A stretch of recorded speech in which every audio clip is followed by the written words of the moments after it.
ओम नमो भगवते वासुदेवाय। परावस्था क्या है? परावस्था क्या है? बहुत बार पूछते हैं लोग, साधक लोग। पर अवस्था, परावस्था, ये क्रिया का पर का अवस्था, क्रिया का पर का अवस्था होने के कारण इसको परावस्था कहा जाता है, जिसको हम साधारण भाव में बोल सकते हैं समाधि। लेकिन समाधि नहीं बोलेंगे, परावस्था बोलेंगे, क्योंकि उसमें स्तर होता है। थोड़ा इसको विस्तार से बताएंगे।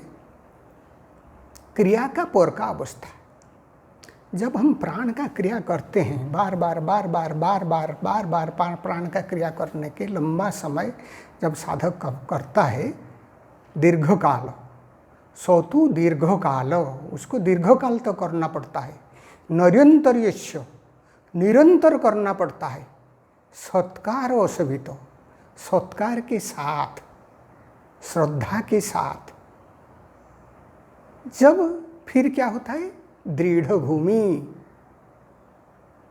फिर जाके व्यक्ति का स्थिति, साधक का स्थिति एक दृढ़ भूमि को प्राप्त होता है, जहाँ वो एक ऊंची स्थिति में पहुँचता है।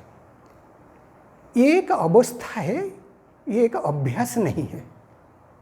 बहुत लोग इसको गलती करते हैं, अभ्यास करते हैं, क्योंकि कुछ इसको अभ्यास के रूप में भी सिखाते हैं, लेकिन वास्तव में ये अवस्था है, अभ्यास नहीं।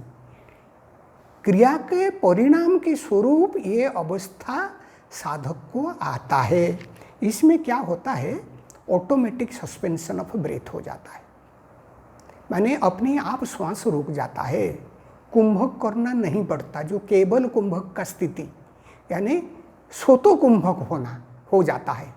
और इस समय मन का गति पूरा स्थिर रहता है, मन में कोई चंचलता नहीं, मन में कोई विचार नहीं, कुछ नहीं रहता, ना ध्यान रहता, ना एकाग्रता रहता, ना विचार रहता। एक जिसको बोलते हैं एम्प्टी माइंड, मन शून्य हो जाना, मन शांत हो जाना, विचार का लय हो जाना, ऐसे अवस्था जो है उसको बोलते हैं परावस्था, क्रिया का पर का अवस्था।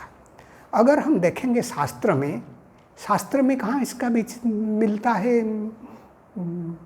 प्रमाण? शास्त्र में प्रमाण मिलता है। एक है वामेकेश्वर तंत्र, वामेकेश्वर तंत्र में 5 और 6 श्लोकों को हम अगर पढ़ेंगे, 5 में क्या बोलता है?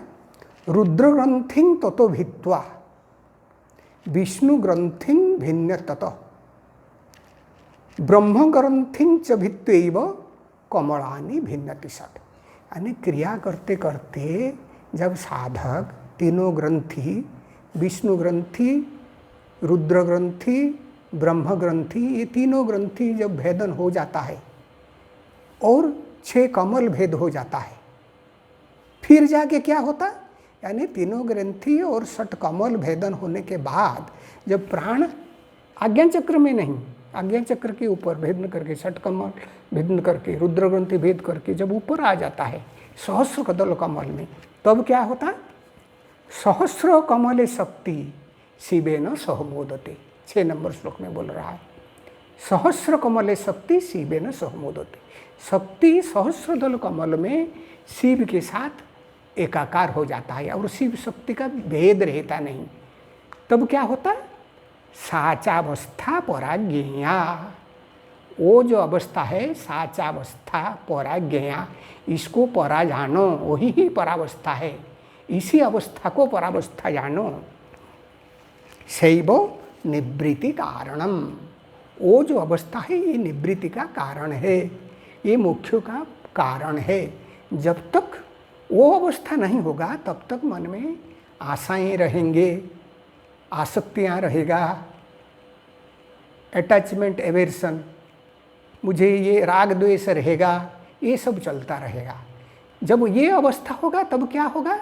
फिर निवृत्ति मार्ग में व्यक्ति रहेगा और प्रवृत्ति मार्ग में नहीं रहेगा, वही अवस्था है परावस्था। जब तीनों ग्रंथि भेद हो जाएगा, षट कमल भेद हो जाएगा, शक्ति शिव के साथ सहस्त्रदल कमल में एकाकार हो जाएगा। यानी जो चेतन तत्व है, सब तो शक्ति है, हमारा मन का विचार वो भी शक्ति है, प्राण का क्रिया वो भी शक्ति है, शरीर का क्रिया वो भी शक्ति है, इंद्रियों का क्रिया वो भी शक्ति है। और शक्ति का कोई लीला नहीं रहेगा, शक्ति का कोई खेल नहीं रहेगा। शक्ति तो क्रियाशील है ना, आँख में देख रहे हैं, कान में सुन रहे हैं, नाक में गंध ले रहे हैं, चर्म में स्पर्श ले रहे हैं, मुख में बोल रहे हैं, हाथ पैर में कर्म कर रहे हैं, प्राण का क्रिया चल रहा है, मन का विचार चल रहा है, बुद्धि का विमर्श चल रहा है, अहं वृत्ति प्रबल हो रहा है। ये सब शक्ति का क्रिया है। सारे शक्ति का क्रिया, प्राण रूपी क्रिया जो शक्ति का है, उसको करते करते करते करते शांत हो जाएगा। शांत होके और क्रियाशील नहीं होगा, अक्रिय हो जाएगा। वो अक्रिय अवस्था है। अक्रिय अवस्था ये जो है, इसमें लोग कभी कभी गलत समझ लेते हैं। थोड़ा ध्यान किए, मन थोड़ा शांत हो गया, वो सोचते हैं कि अक्रिय अवस्था आ गया। ये क्या होता है, कभी कभी ध्यान में एक तामसिक निश्चेष्टता आता है। तामसिक निश्चेष्टता का अर्थ क्या है और कुछ करने को मन नहीं करता। कुछ करने को मन नहीं करता इसका मतलब नहीं कि वो निवृत्ति मार्ग में चला गया। वो एक निश्चेष्टता है। वो निश्चेष्टता तमोगुण के कारण उत्पन्न होता है। और बहुत समय में साधक तामसिक निश्चेष्टता को यथार्थ शांत अवस्था समझ लेता है, समझने की गलती करता है। वो जितना जितना अभ्यास करेगा, इसलिए क्रिया का जरूरत है। नहीं, निश्चेष्टता को दूर करो, तमोगुण को दूर करो, क्रिया करते रहो। तमोगुण को रजोगुण में दूर करो, फिर सत्वगुण में स्थापन हो, फिर शुद्ध सत्व को जाओ। जब सारी क्रिया का, शरीर का क्रिया, इंद्रियों का क्रिया, प्राण का क्रिया, मन का क्रिया सब बंद हो जाएगा, संपूर्ण अक्रिय अवस्था, वो परावस्था है, वो आएगा, तब जाके ये परावस्था होगा, व्यक्ति निवृत्ति मार्ग में रहेगा। इसमें क्या होता है, जब हम क्रम में जाते हैं, उसी क्रम में जब जाते रहते हैं, क्या होता है, थोड़ा मन शांत हो जाता है, श्वास का गति थोड़ा धीमा हो जाता है, तब एक आराम लगता है, आनंद लगता है, शांत की अवस्था।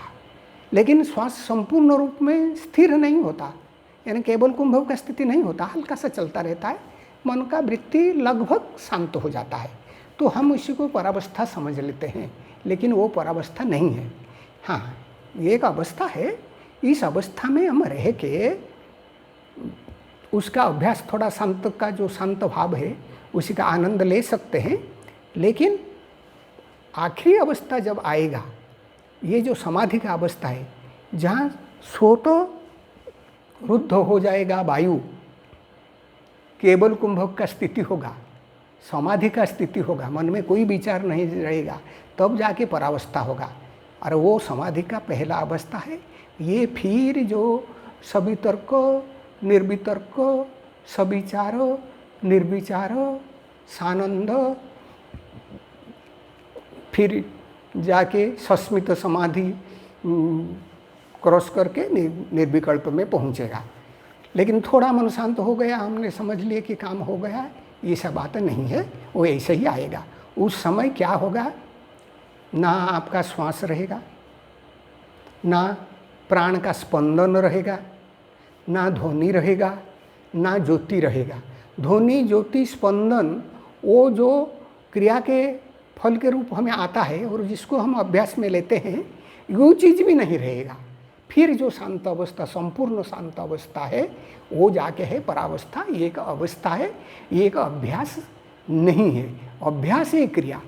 लेकिन क्रिया करते करते जब थोड़ा शांत अवस्था आ गया, थोड़ा साधक उस अवस्था को भी निरीक्षण कर सकता है। इसको परावस्था का अभ्यास कह सकते हैं। ओम शांति शांति शांति।